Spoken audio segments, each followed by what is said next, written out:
let's talk about writing middle grade mysteries because you've got a couple of them. Oh gosh.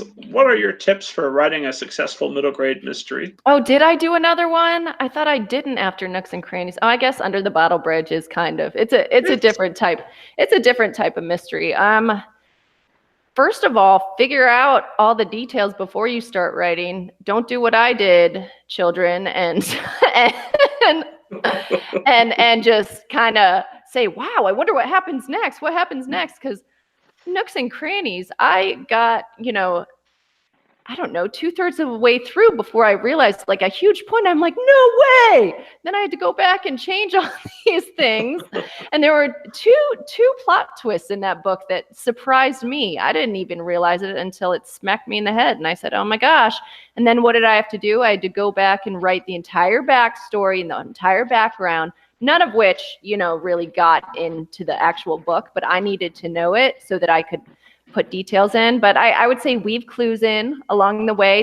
There's some phrase, and I don't know what exactly it is, but it's something like, don't put a gun in the first chapter if no one's going to shoot it in the 8th chapter or something. Unless somebody's going to shoot the gun, don't put it in there. So kind of weave in objects or clues or hints that will be used later. So that maybe kind of seem like they're not important, but they will be. Also have lots of plot twists if you can, have lots of elements so that you can have red herrings. Not so many that it's confusing, but kind of just enough to distract the reader so that they're kind of lulled into a sense of thinking this, and then you hit them on the head with, oh, no, that's not it. But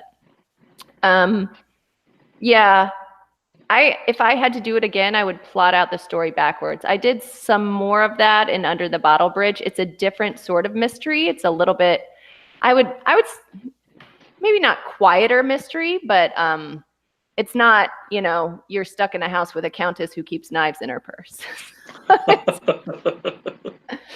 It's more, it's a different mystery. But I would just say weave clues in. Don't underestimate the intelligence of your reader and make it too easy. Who is a master of mystery? Oh, Varian Johnson. If you've ever read his books, sure. He is a master of weaving things in and making you think one thing and then it's another. And so if you want tip, I think you should have him on the blog and ask him that question, or on this YouTube TV. And either one. Mr. Johnson, you're welcome to both. Mr. Johnson, please come on. I love the Parker inheritance. This is kind of funny. Sometimes people ask me, why don't you have so-and-so, or why haven't you talked to so-and-so, as though like all these people are just lined up at my door and I'm holding it closed like, no, not you, not yet.